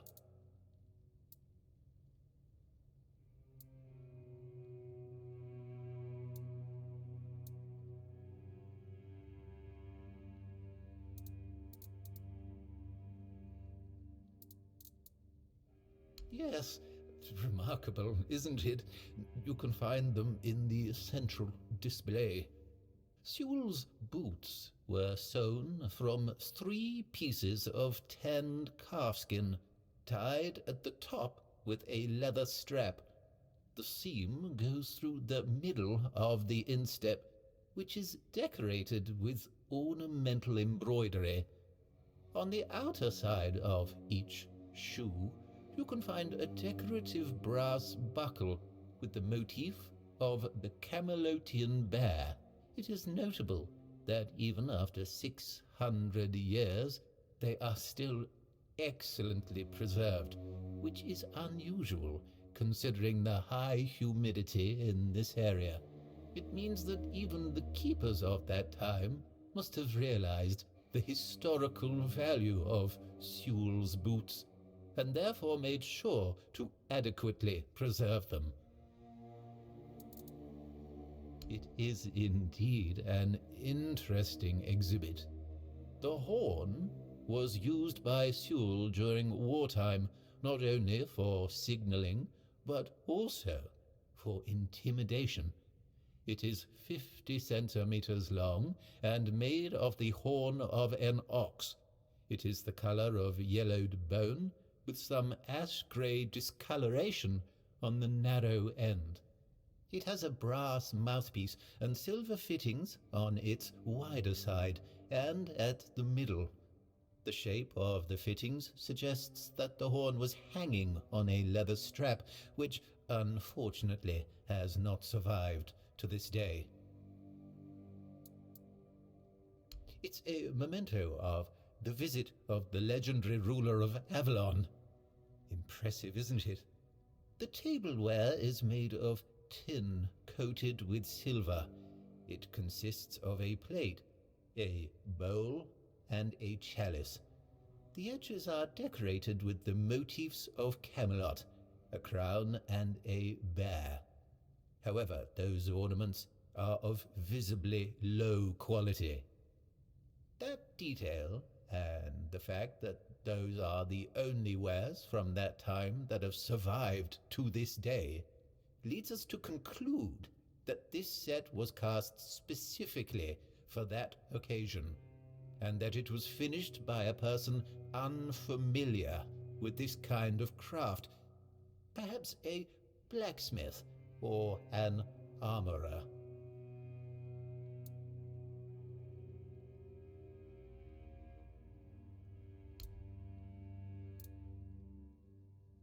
Oh, truly? I never expected to hear such a naive question. What do they teach you in those rural schools? Likely nothing, which would explain why Avalon is in such a deplorable state. But you are fortunate, for I never refuse access to knowledge to those who wish to expand it. Saras, the flagship of King Arthur's fleet, was an exceptionally impressive construction of oak and ash wood. Unfortunately, it fell victim to rebels. A group of unfortunate individuals, misled by the empty promises of Merlin's apprentice Nimue, dared to seize Saras, and several smaller vessels also, in a clumsy attempt to return to the homelands. All of this in the midst of wartime turmoil on the eve of victory. Naturally, such treason could not go unpunished. King Arthur ordered Merlin to summon a terrible storm that dragged the rebels to the bottom of the sea.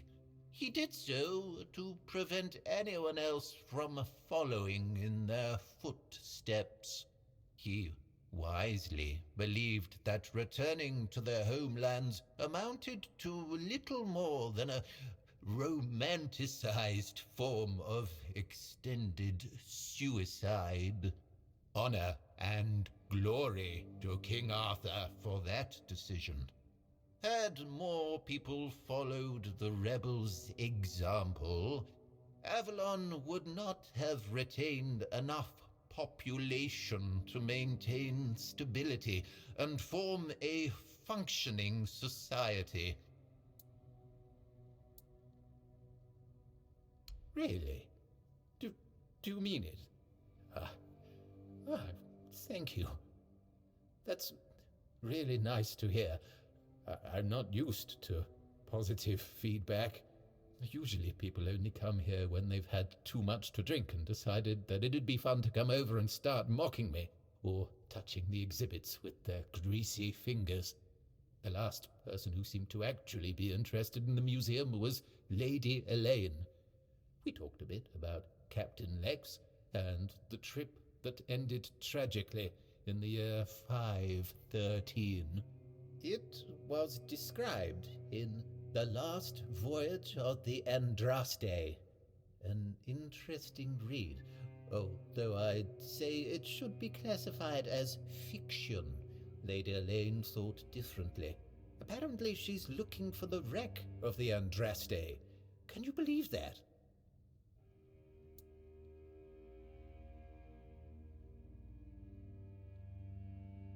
Definitely.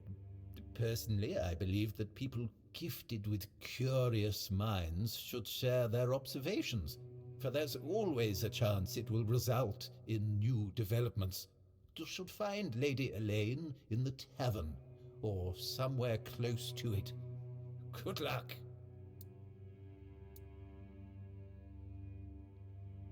I have to admit that local fauna is not one of my main areas of interest, but I do know the answer to this question, as it is rooted in the history of the Horns of the South. It used to be the case that a significant part of the daily catch was gobbled up by our troublesome coastal neighbors. So the keepers of that time found a very peculiar way to deal with the problem. Some of them, called the seagullers, scared off the coastal birds using specially constructed masks. They made them from feathers and pieces of tanned pigskin sewn together. The reason the gulls avoided these masks is unclear, but perhaps their peculiar shape reminded them of a natural predator?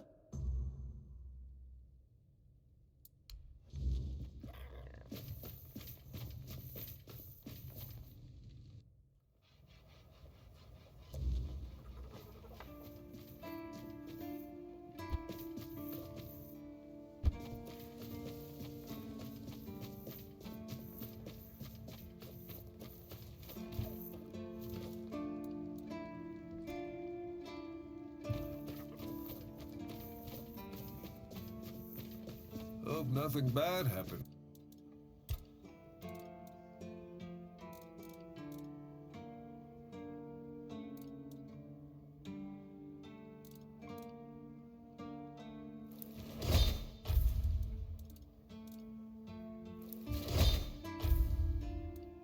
Today.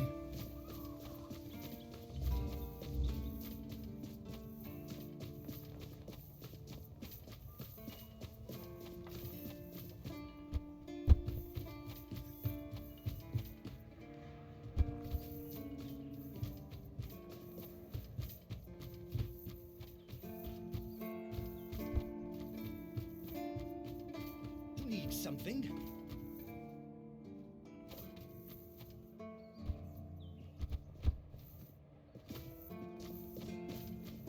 There you are, finally.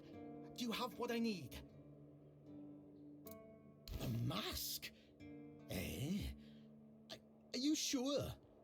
Ah, whatever, sod it.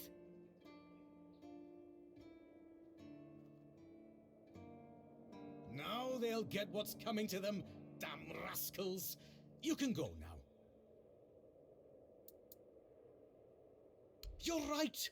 Here, take this. But don't think, even for a moment, that the struggle is over. We need more, much more, to finally rid ourselves of those blasted birds once and for all. Are you ready for the next step in our fight against the flying, shitting enemy? That's the spirit! In a war like this, every ally counts. Look, I've got the perfect seagull trap design right here. You just need to make a few and set them up in some strategic spots, like this one. And those flying pests will surely get caught. We need to work smart.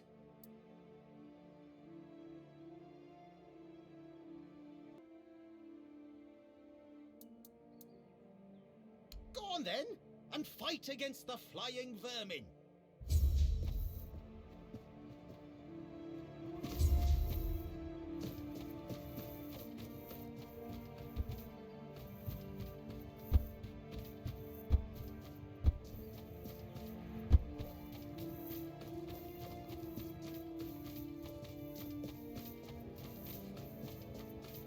You doing okay?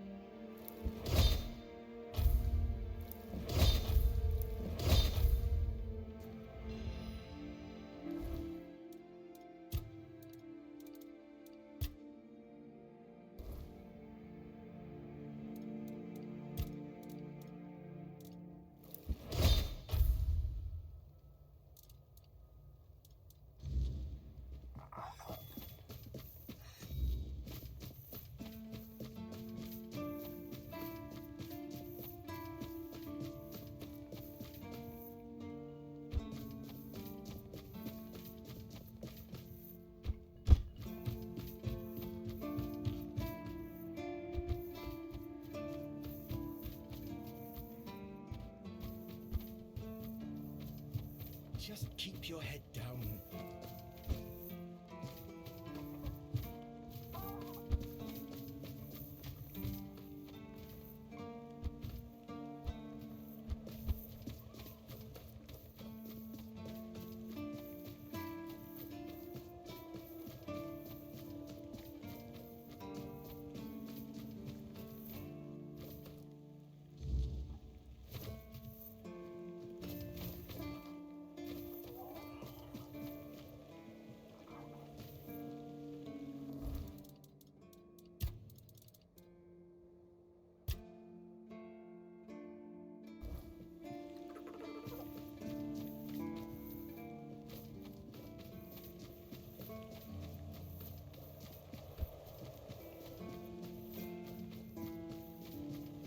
I should stay out of trouble.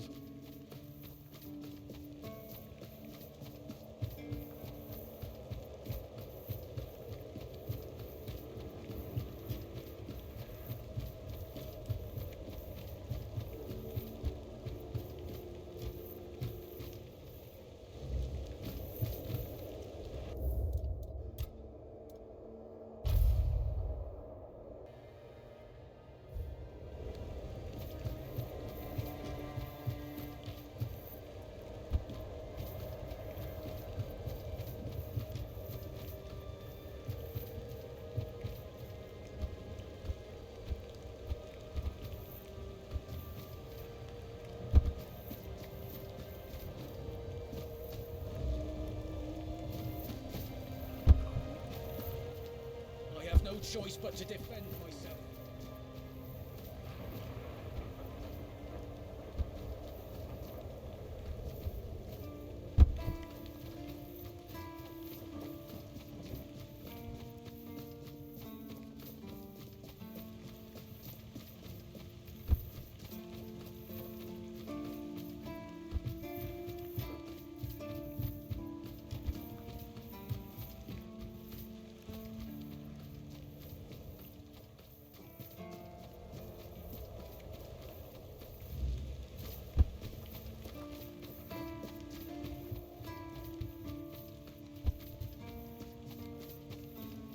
I like it when things are quiet.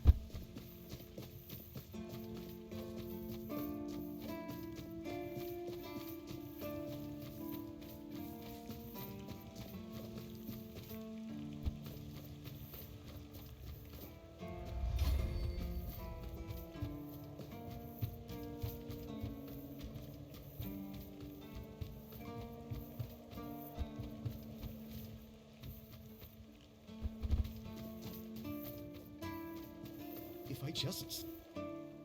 And? How did my traps work? Quite the technological marvels, aren't they?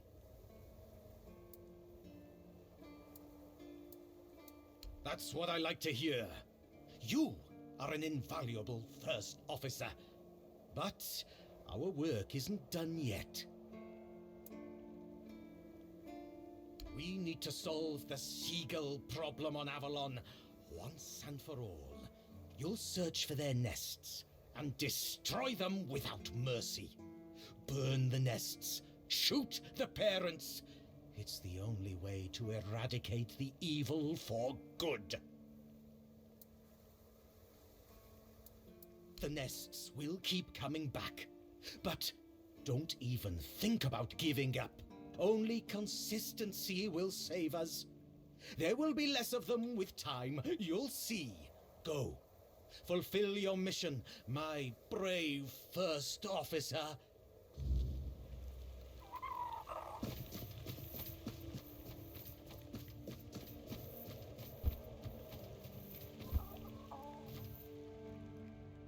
Watch the feet.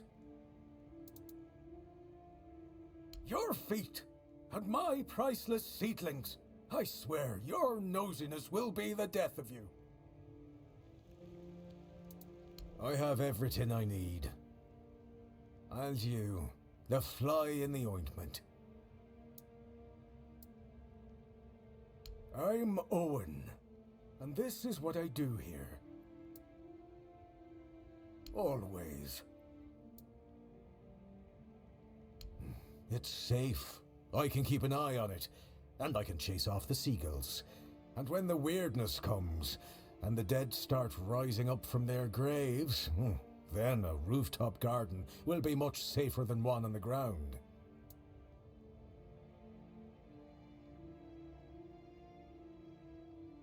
I let Rark in. He doesn't talk so much. He's my best friend.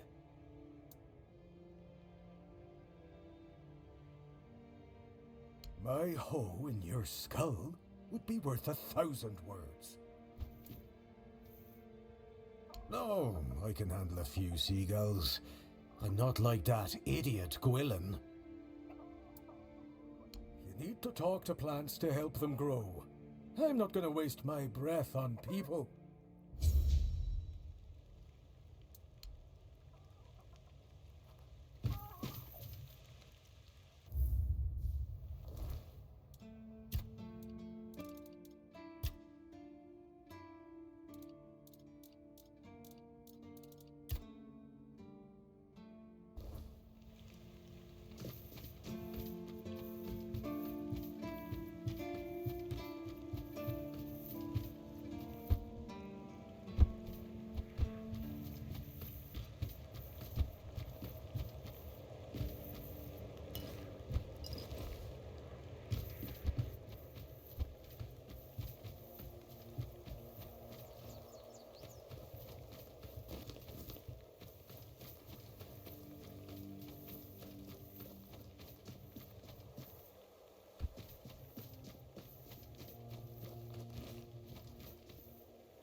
Hey, you're heading to the village, right? Tiernan should let you in. Take this medicine to my father, will you? Goban is a loud man. You shouldn't have trouble finding him. I can't promise that talking to him will be any fun. Come to me afterwards. He is the serf too. In fact, he was the builder before me. Now he's just an old fart angry at the world. But a father is a father, right? We may hate each other, but as long as I can help him, I will. Hence the medicine. If Haber doesn't know, then I don't either. So we keep trying. Because he received orders not to let any keeper through without a pass, and I don't have one. I've already used mine. Guess what I used it on? That's right, bringing medicine to my father. When that Egypt gets an order, he's like a priest who stumbled into an orgy. He's got a stick up his ass. Nothing gets through him. Not all keepers have been here their entire life, you know? He got me before he joined the Horns. Serves me right for wanting to find him, stupid son of a bitch. If only I knew what it would entail. I don't know. Following my old man here was all I ever wanted. Never saw myself as anything else. Tried picturing myself as a husband, a father once. But, nah. I wouldn't know how to raise a kid. I'd just mess them up. Like father, like son, I guess. Well, no, of course not. We're not priestesses of the All-Mother. A woman can be an old crone and still devote herself to the All-Mother. But a man's got to have some fight left in him to be a keeper.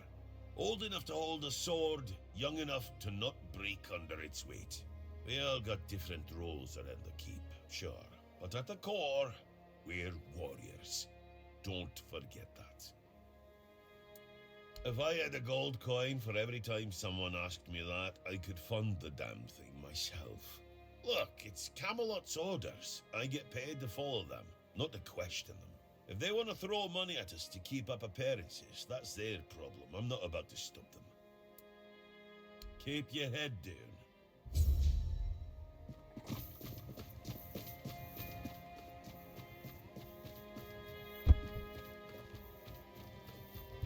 Oh, Mother have mercy. Not another one.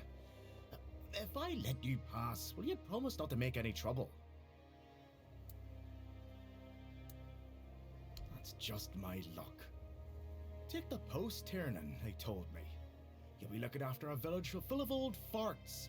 That's practically early retirement, they said. What a load of crap. There's always something. If it's not the deck falling apart, it's a refugee running around biting people.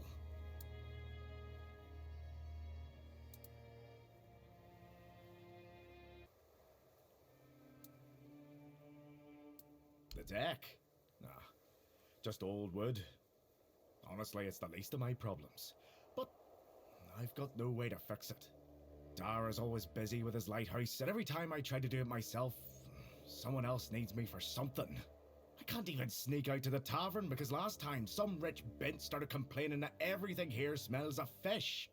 That's a seaside village. What else would it smell of? You do that? That would be a huge relief. Well, maybe not huge. There are bigger problems, but it'd be a start. Truth be told, I don't know why they want it so badly. It's for boats. No one here even uses boats. But, well, you know how it is with old folks. Once they get fixated on something, there's no point in arguing. I'd pay if I could, but this was supposed to be my job. The budget's long gone. But if you're interested, I could teach you a thing or two about home decor. Not exactly standard keeper knowledge, but, well, we all have our secrets. Surprised? Can't blame you. This might sound odd coming from someone stationed in a glorified fish bucket, but I've got a thing for furniture. The only thing more mismatched than the barracks around here is my career choice. But, yeah, I like imagining places where things fit. Where chairs don't wobble, tables don't look like someone hacked them together with a dull axe, and beds, well, beds don't feel like they're plotting your murder while you sleep. Not exactly a secret I broadcast. Most folks see me as Tiernan the Grumbler. But hey, we've all got something that keeps us sane, right? Mine just happens to be daydreaming about nicer chairs. Well, to be fair, he only bit one person. But it was a keeper. I know Mahone can be a piece of shit sometimes, but gods. Now both of them are sick. And Haber's got no clue what's wrong. Which is the only reason that refugee isn't dead. Yet. So, he's sitting in a cage. His wife's crying all day and everyone's pissed. Meanwhile, I'm stuck in the middle of it all. Oh, she's a real piece of work, that one. Her name's Lady Elisa. Something. I don't remember. She came here with her husband. Poor man. I never heard him get a word in. You know, sometimes I regret not getting married. But if I had a wife like her, I'd just end up being a keeper all over again. No, not really. Fortunately. No need to tell me that. But I can't just go back to patrolling the walls. I'd be a laughingstock. I'd rather sit here and hope everything works itself out. I mean, everyone's gotta die someday, right? So whether it's me or them, at least my problems will be over. See you around.